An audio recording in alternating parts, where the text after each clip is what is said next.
साडी ती आपली साडी. असं नाही पॉझिटिव्ह वाईब्स असतात जेव्हापासून ते. हॅलो नमस्कार and welcome back to my channel. चला तुम्हाला करवते मी आज माझ्या माहेरच्या घराची होम टूर. तर हा आहे माझ्या माहेरच्या घराचा छानसा असा हॉल.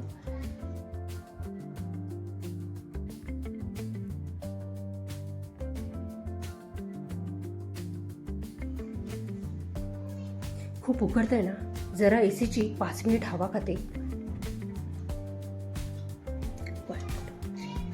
तुम्हाला मी हॉलमध्ये असलेली एक छानशी गोष्ट दाखवते.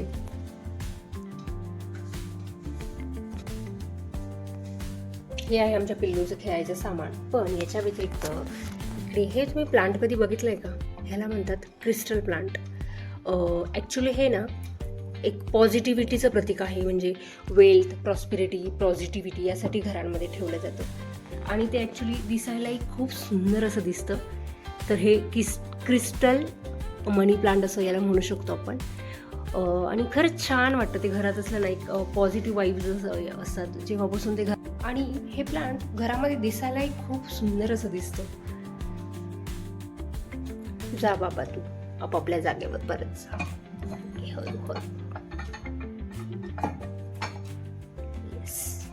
हॉलमध्ये हा आहे आपल्या महाराजांचा फोटो. महाराजांचा फोटो घरात असल्याशिवाय इनकम्प्लीट वाटतं ना? तुम्हाला असंच वाटतं का? जिन्याच्या साईडला हे छान असे व्हाईट कलरचे पिलर्स आहेत, त्यामुळे घराला एक छान, हॉलला एक मस्त लुक येतो. आता बघूया, ही आहे माझ्या आईची.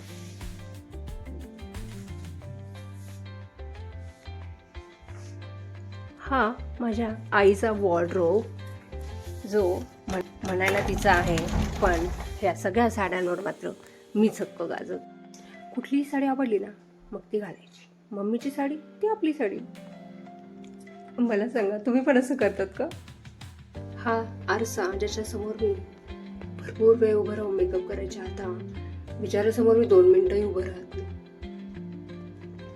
चला तुम्हाला किचन दाखवते. हे आहे माझ्या माहेरचं किचन. किचन मध्ये राबणारी ही माझी आई. लेक आली म्हटल्यावर तर तिला काय काय बनवून काय काय नाही असं होऊन जातं. ही आहे भांड्यांची शेल्फ.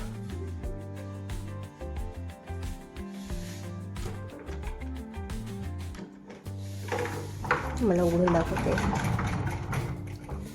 तिथे दिसेल तुम्हाला पहिला खडू. कशासाठी बघा, पेपर्स.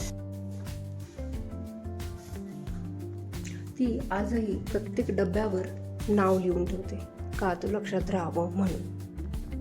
हे बघा दिसते, कुरड्या, जुने वेपर्स, साबुदाणा आणि हे स्वच्छ चकचकीत आणि अगदी छान पॅक केलेले असे डब्बे.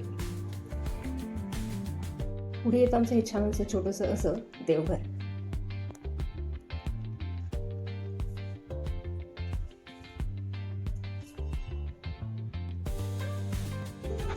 चला आता आपण स्टेअर्सने जाऊया वरच्या फ्लोअरला.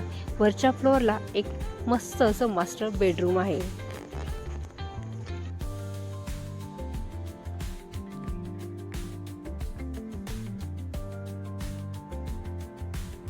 चला दाखवते आता गॅलरीचा एक छानसा व्ह्यू.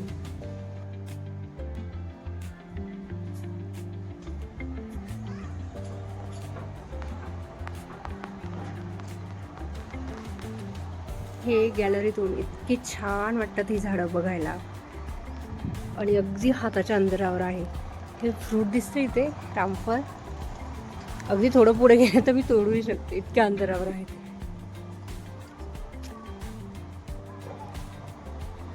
आणि आता दाखवते गॅलरीचा तुम्हाला सेकंड व्ह्यू.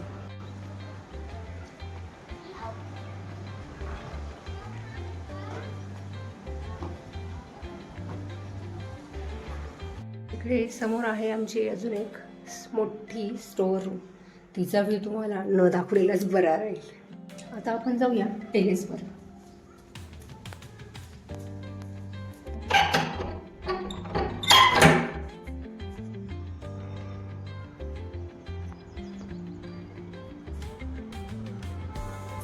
हे आहे टेरेस. आता उन्हाळ्यामुळे ह्या झाडांची अवस्था बिकट आहे, पण पावसाळ्यात झाडं पुन्हा छान टवटवीत होतात.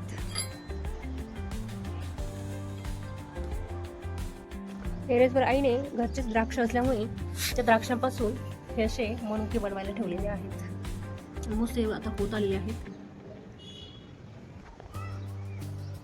घराच्या टेरेसवरून हा व्ह्यू खूप म्हणजे खूप भारी दिसतो. संध्याकाळच्या वेळी इथे आवर्जून 5 मिनिट नक्की थांबावं वाटतं. हे कैऱ्या लागलेल्या दिसतंय आंब्याच्या झाडाला.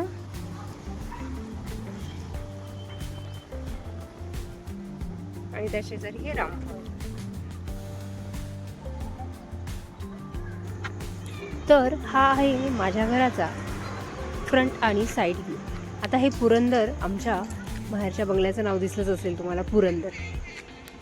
खरं तर मला एक प्रश्न पडलेला आहे, कुठल्याही स्त्रीची आपल्या माहेरी जायची ओढ कधी संपते का बरं?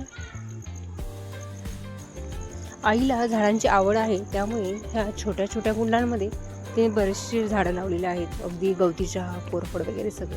आणि आता हे बघा आमची तुळस. तुळशीच्या शेजारी ही मम्मीच्या देवपूजेत करताना या लावलेल्या अगरबत्त्यांचा अगदी इथे बंच तयार झालेला आहे. पूर्ण कुंडीत अगरबत्त्यांनी भरून गेलेली आहे. आणि बघा किती सुंदर नारळाचा शेप. कशासाठी?